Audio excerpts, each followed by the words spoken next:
So here we are, War Games Holiday Centre, 12th of August to the 14th, where we're undertaking a couple of scenarios linked for the Indian Uprising. You see a lot of the work here is all Steve Thompson's work.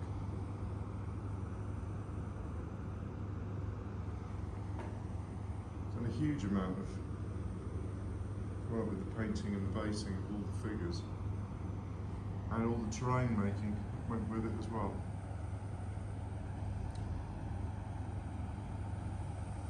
Lots of nice scatter, battlefield scatter. There's the garrison. There's quite a lot of them.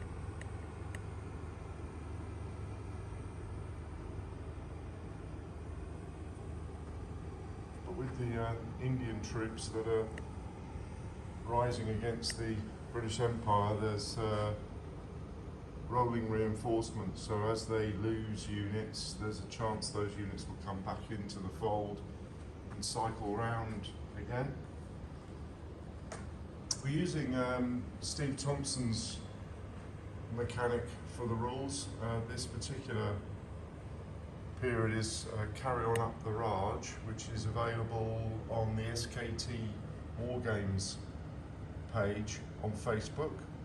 Or if you drop me a line, I can always send you a link to the website. And then you can download them for free. Or if you feel that they're worthy of it, perhaps a donation to Combat Stress, which is what Steve's looking to support with the work he's been doing here. So this is the area that's under siege. You can see the besiegers are now moving toward the... We're very lucky actually. I've just noticed we've got 3 breaches in the city wall. Steve was relaying to me yesterday when he's play tested this, in the 4 times it was play tested, it was at least turn 15 before they actually got a breach. But one of the chaps here, James Dance, was incredibly lucky and managed to get a breach on turn 2. Which is unheard of. So they're looking to take advantage of it. Obviously getting the other 2 breaches was a measure of luck as well. But that's the nature of the game.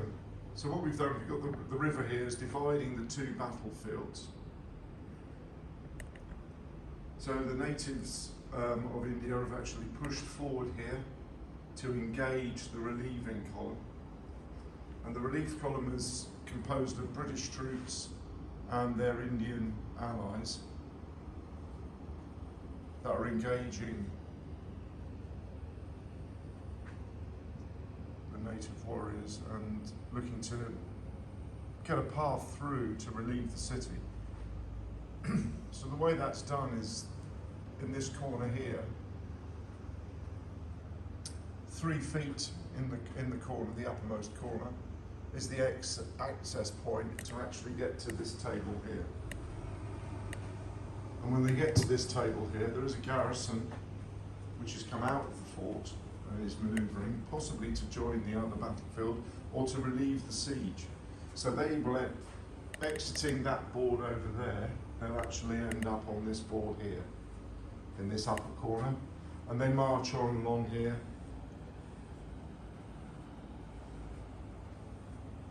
And then exit this top left corner. And on exiting that top left corner, the relief force comes into this 3-foot section here. Of course, that's going to take time. We have all weekend. We'll see how that goes. And no doubt the besiegers will get note that the relief column is coming because they've got past the fort.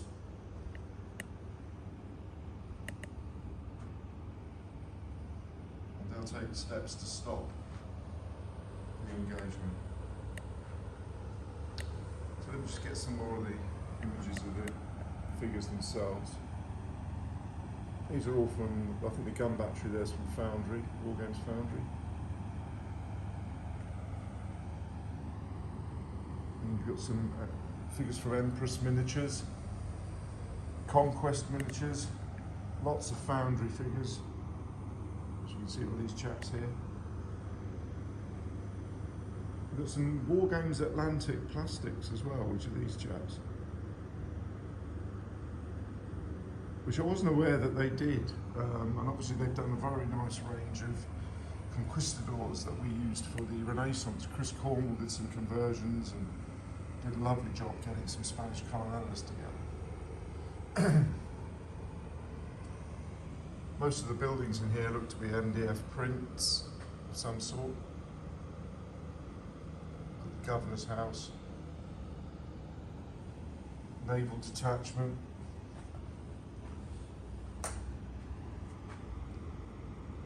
Sorry about the wobbling, it's all at the end of a selfie stick.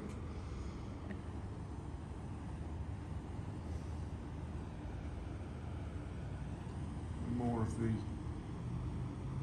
artillery in position. Skirmishers, 2 figures to a base, 3 bases, and then you have the war band, which is a large war band with 6 bases, 3 wide, 2 deep, and the smaller one, which is 2 by 2.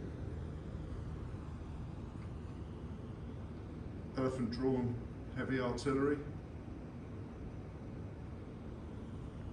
Steve's got 3, I think it's 3, 1, 2, yeah, 3, 4 batteries.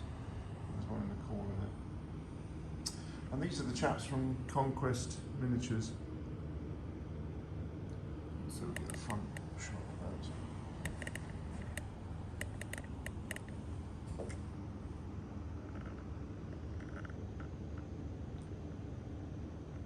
They're quite slim figures, but I think they reflect the period quite well.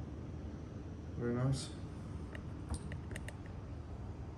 Some manufacturers I don't recognise, nonetheless quite nice. I'm sure if you comment on the video, Steve will be happy to give you an idea who they might be. I do all the videos, if this is your first time, I tend to do all the videos when the gamers aren't around, because you can imagine with 10 players, it gets a bit noisy, especially with all the hurrahing and gasps of shock when they're rolling low or the incorrect dice. There's no such thing as a low dice in these rules. It's all either success or failure. Steve uses the same mechanic for his rules for a variety of periods, but he tweaks each period to give it the right feel. So for me, that works quite well if you do play multiple periods. For instance, we use these for the Sudan, and we use these for the Zulu Wars.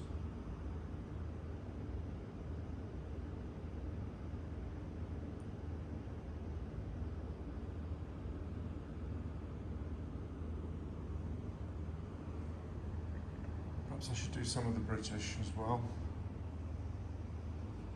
So these light cavalry in the blue are from Conquest Miniatures. Horses are very nice, quite lean figures.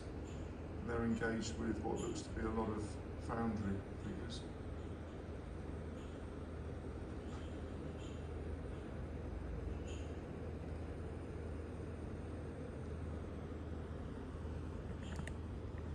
Then we've got the garrisons here of the town.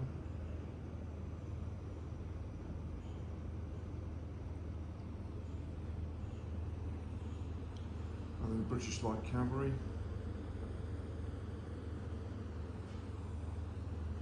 Some Sikh infantry. Around the other side of the table here.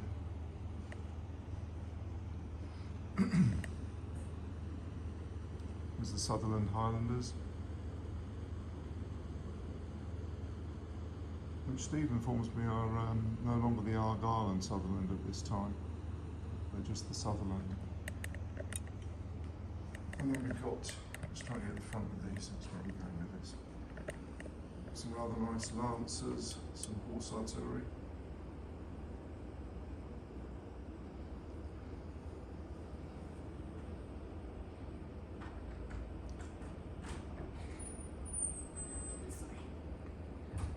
So lots of foundry figures there. I'm trying to get the front of these.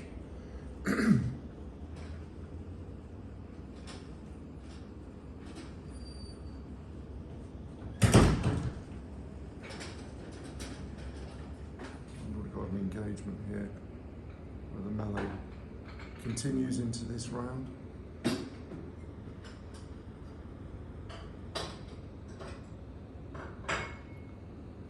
Got more of the skirmishers.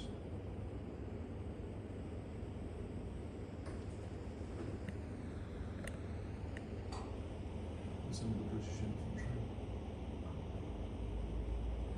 Get some more of these over here.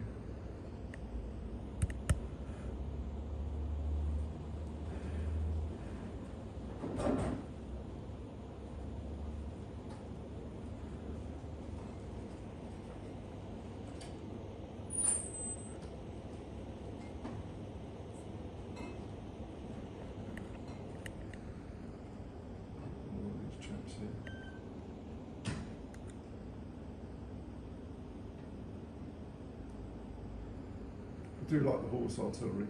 Steve's got some lovely limbers. I think about limbers, we don't tend to use them very often, but they are quite, you know, they have an appeal to them on a tabletop.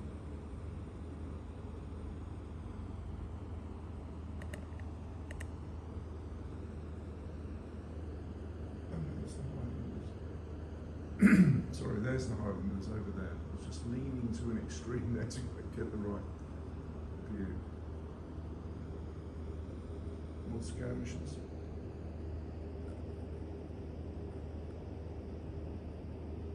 And that's probably about it for now. I will come back and give you another video, probably lunchtime today, and then I'll do one at the close of play. So I'll see you then.